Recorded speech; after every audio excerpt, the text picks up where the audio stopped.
What's going on, family? It's your boy Preach. And man, this month is 1 year sober from marijuana.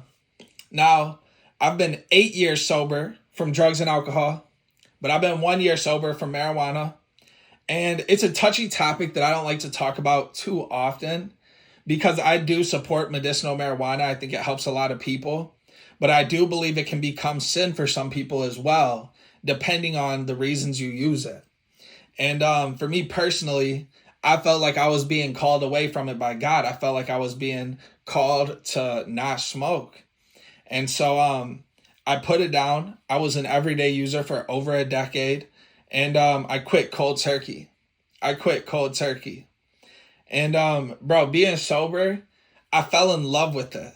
I fell in love with being sober. I know for a lot of people when they get sober, it's hard for them. They long for that high. They want, it's a battle and all this. Listen, it was hard here and there. There were times where it was hard. Like I remember the 6 month mark without weed, man, I wanted to smoke. I remember the first few months after being sober from alcohol and stuff, I wanted to drink. But like, bro, like here I am all these years later, almost a decade later. And like, bro, I fell in love with sobriety. I just use caffeine and nicotine, baby. Caffeine and nicotine, baby. I like to be sober-minded. I like to be in control of my mind. It's great to not have to rely on an outside source for my stability. It just made me feel way more in control of my life. And honestly, I feel like it brought me closer to God. And that's the other thing is like when people get sober, I believe that God is a big part of that. Like, I believe if you're trying to get sober, you should pursue Jesus while you do that. And there's people out there that get sober and they don't seek God. And that's fine, like, for your sobriety, but it's not fine for your life because God is the ultimate Lord of Lords, King of Kings, one true living God is the only way to heaven. So if you're going to get sober, I encourage you to seek out the face of God and build a relationship with him and find a greater cause to live for than just getting high.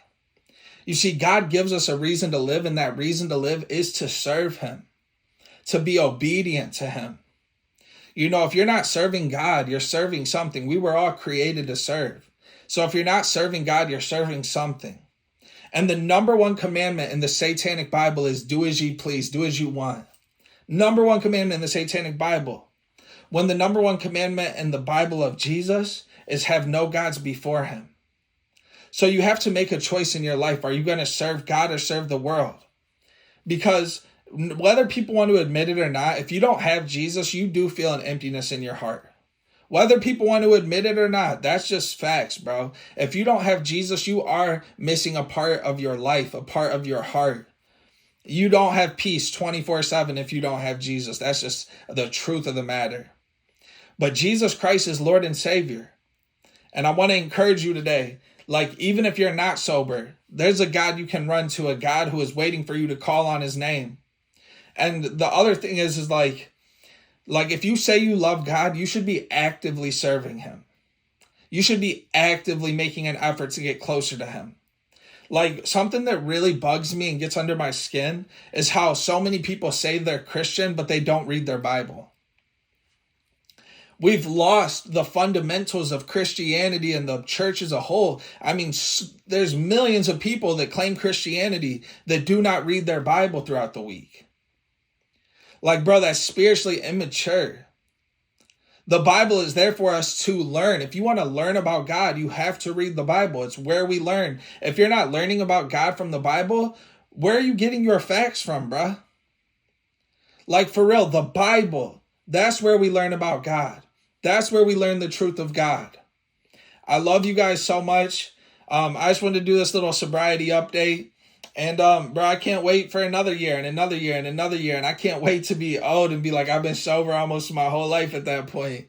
Yeah, bro. 8 years sober from drugs and alcohol. 1 year sober from marijuana. And many more to go. Let's go.